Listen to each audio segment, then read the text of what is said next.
Alors non, je ne suis pas d'accord là-dessus. En plus, c'est vicieux parce que là, il te donne un point de vue de RH qui est qu'à moitié vrai. Il te cache ce qu'il faut vraiment savoir. Quelle question ne surtout pas poser en entretien?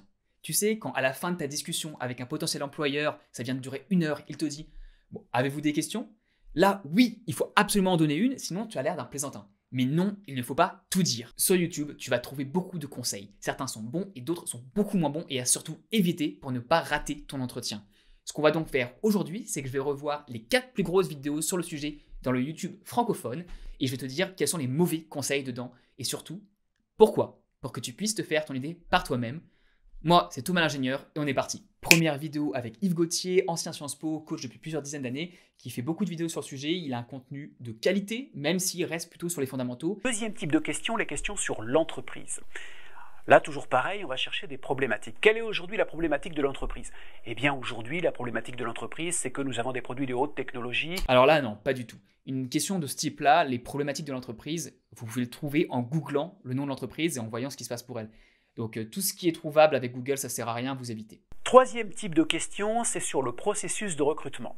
Bon, alors il y a une question que je n'aime pas, qui est la question basique de fin d'entretien, du style « Quelle est la suite du processus de recrutement ?» Bon, c'est une question un peu bébête, c'est une question qui m'ennuie parce qu'elle est posée à la fois par des bons et par des mauvais candidats. Ici, je ne suis absolument pas d'accord. Il y a deux choses qui sont intéressantes. La raison qu'il invoque, c'est donnée par des bons et des mauvais candidats. C'est typiquement ce que va dire quelqu'un qui est du côté recruteur, mais pas du côté candidat. Parce que vous vous en foutez que ça soit dit par d'autres personnes. La vraie question, c'est quelles sont les échéances des prochaines étapes du processus de recrutement?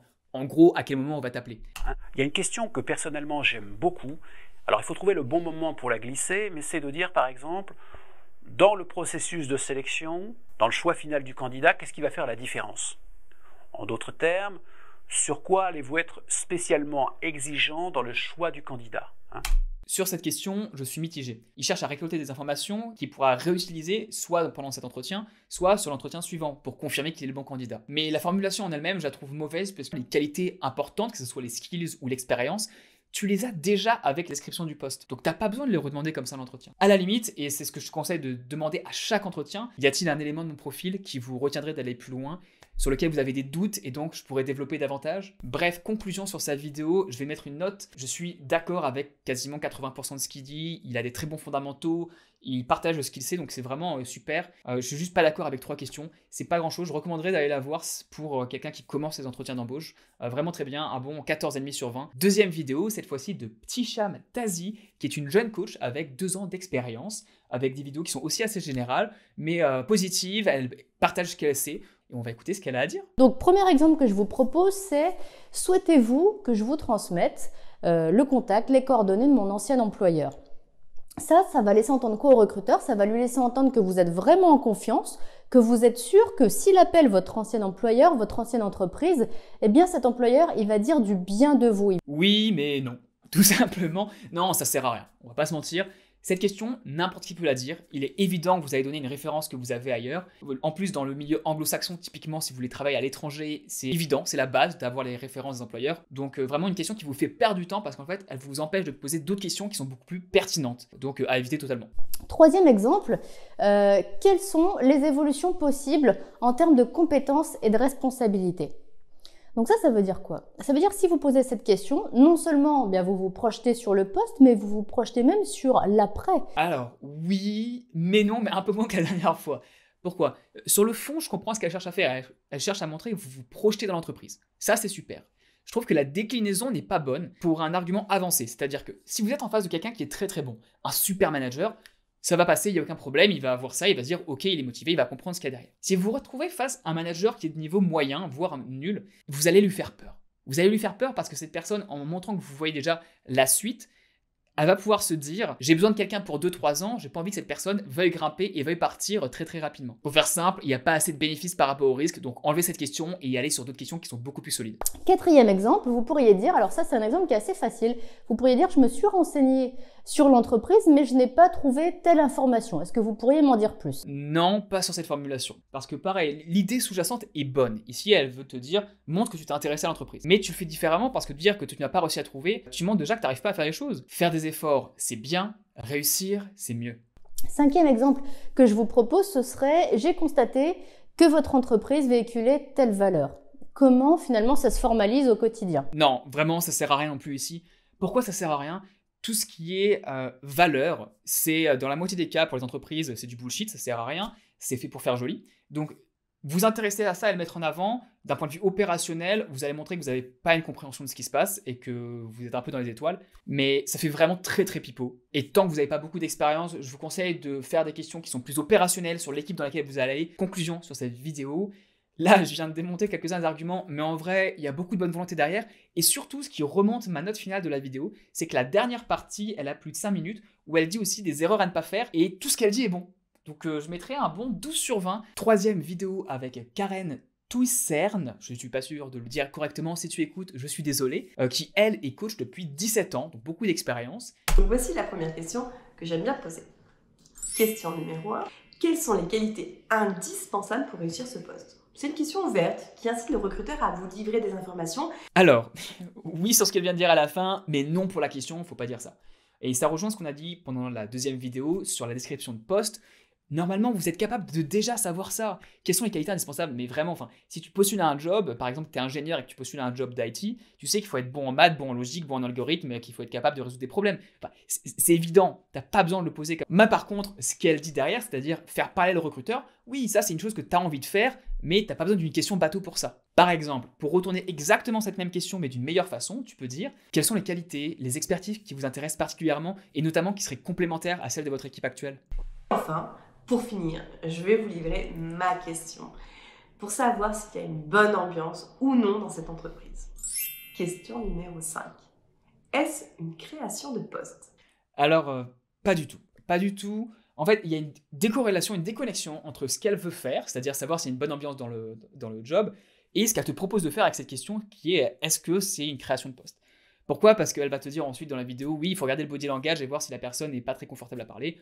Super, mais il faut commencer à regarder le body language, c'est que potentiellement la question n'était pas assez directe ou pas assez claire par rapport à ce que tu poses. Et en plus, le fait de demander est-ce que c'est une création de poste, super, c'est une question fermée, elle va dire oui, c'est une création de poste, fermé, finito. Non, il faut essayer de poser des questions qui sont un peu plus ouvertes et qui permettent au recruteur de parler plus. Tu peux dire dans quel contexte s'inscrit cette position, est-ce que c'est une ouverture de poste ou un renouvellement? Et pour savoir s'il y a vraiment une bonne ambiance, je vous conseille tout simplement de poser la question directement et comment sont les relations dans l'équipe et comment est-ce que vous, par exemple, vous aimez manager, collaborer avec vos collègues. Alors, pour finir sur la vidéo de Karen, les fondamentaux sont bons, il y a une très bonne énergie, donc ça c'est super.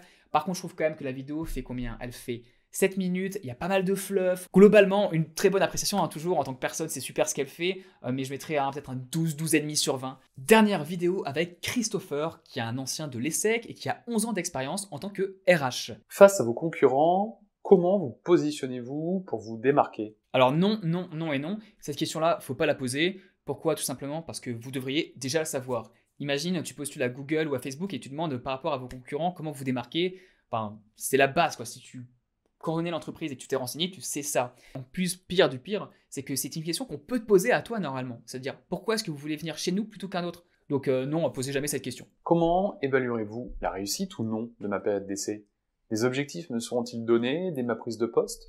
Avis mitigé ici sur la question, le fond et ce qu'il cherche à faire est très bon, tout à fait d'accord avec ça. Par contre, sur la formulation, je trouve ça un peu trop passif.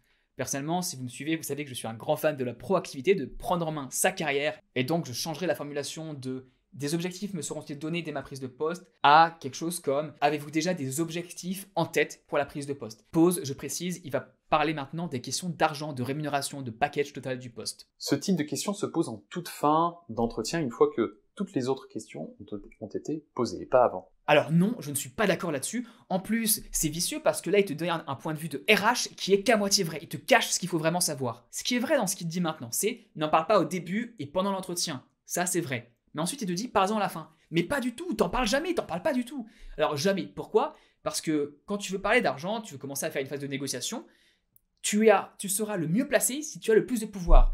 À quel moment tu as le plus de pouvoir? Quand on te fait une offre. Alors après, eux peuvent en parler d'eux-mêmes, et dans ce cas-là, tu vas commencer à parler du salaire. Je ferai sûrement une vidéo dédiée sur le sujet, sur la négociation du salaire, mais t'en parles pas de toi-même. Jamais, jamais, jamais, ça ne peut que te desservir. Au mieux, tu rajoutes des informations bateau, et au pire, soit tu te seras éliminé toi-même parce que tu demanderas trop d'argent, soit on te prendra pour quelqu'un qui est potentiellement un problème, puisqu'il va trop vouloir négocier et demander déjà des avantages. Bref, voyons ce qu'il te propose de poser comme question, et on va les démonter, parce que c'est pas bon. En dehors du salaire fixe, y a-t-il des éléments de rémunération variables, comme un bonus par exemple? Sur combien de mois le salaire mensuel est-il versé? Sur 12 mois ou plus? Non, mais la première question, elle sert à rien parce qu'on parlera du salaire plus tard et du bonus lorsqu'on négociera, comme je te l'ai dit juste avant. Et là, sur combien de mois le salaire est-il versé? Mais pareil, on s'en fout, c'est de la négo, tu le fais ça à la toute fin, tu poses pas toi-même ces genres de questions, c'est vraiment une question qui t'apporte rien, qui montre pas que tu es un meilleur candidat. Ton but à l'entretien, c'est de vouloir passer à l'étape d'après, soit qu'il fasse une offre, soit que tu aies un second ou un troisième entretien, enfin bref, à une autre étape. Tu poses pas ce genre de questions. Concernant les congés payés, les RTT, pouvez-vous me dire comment ça fonctionne au sein de l'entreprise? Y a-t-il des dispositions particulières? Mais pareil, ça tu demandes des avantages, en gros tu es en train de dire que tu n'as pas envie de bosser parce que tu as envie d'avoir plus de jours de congé. Bien sûr que je comprends ce que c'est, j'ai eu une discussion similaire récemment dans une négociation et c'est eux qui vont en parler en premier. Et c'est tout à fait légitime que lorsqu'ils commencent à t'en parler, tu peux en parler. Mais tu poses pas ce genre de questions, tu passes juste pour quelqu'un qui veut pas bosser. En termes de temps de travail, on reste sur des horaires classiques, sur 35 heures, ou c'est différent? Non mais et là c'est encore pire et je pense que c'est peut-être par rapport aux personnes à qui je parle, hein, mais vous êtes tous normalement soit des ingénieurs, des personnes techniques, des personnes qui veulent réussir, qui sont motivées, qui sont proactifs parce que vous regardez une vidéo YouTube pour vous améliorer sur le sujet. Mais tu ne demandes pas si tu vas travailler 35 heures. Déjà pour les ingénieurs, on sait que c'est un mythe, tu ne travailleras pas 35 heures de ta vie, hein, c'est mort, tu vas travailler beaucoup plus. Et c'est pas grave, c'est comme ça. Et puis en plus, qu'est-ce que ça change? Enfin, qu'est-ce que ça change de savoir la réponse à ça par rapport à ton choix du travail? Donc non, vraiment... pose pas ce genre de questions, ça sert à rien, ça peut que te tirer une balle dans le pied. T'imagines, t'as deux personnes en face de toi. Il y a quelqu'un qui te pose cette question, est-ce que je travaille 35 heures, et l'autre qui te dit qu'il est hyper motivé, hyper dynamique et qui te pose des questions sur le travail dans l'équipe en soi. Qui c'est que tu vas prendre? À niveau égal, salaire, enfin tout le reste égal. Bah, tu vas prendre celui qui a envie de travailler, celui qui te donne l'impression d'avoir plus envie de travailler. Ça veut pas forcément dire que derrière tu vas te faire que les 35 heures. Hein. Ça c'est chacun fait ce qu'il veut. Donc bref, non, surtout pas ça. Bref, pour finir, sur notre ami Christopher, j'étais dur sur la fin. En vrai, son contenu est extrêmement qualitatif, malgré le fait qu'il a moins de vues que les autres. Il te donne vraiment beaucoup d'exemples de questions. J'aime beaucoup le contenu qu'il fait. Bon, il délivre ça un peu lentement. C'est une vidéo qui fait quand même 11 minutes 42, c'est beaucoup. À cause de sa dernière partie où je suis pas du tout d'accord sur son point de vue sur l'argent, je mettrai un 13,5 sur 20. Si vous voulez voir comment je vous recommande de répondre aux questions d'entretien, je vous invite à aller voir une des deux ici. Ciao!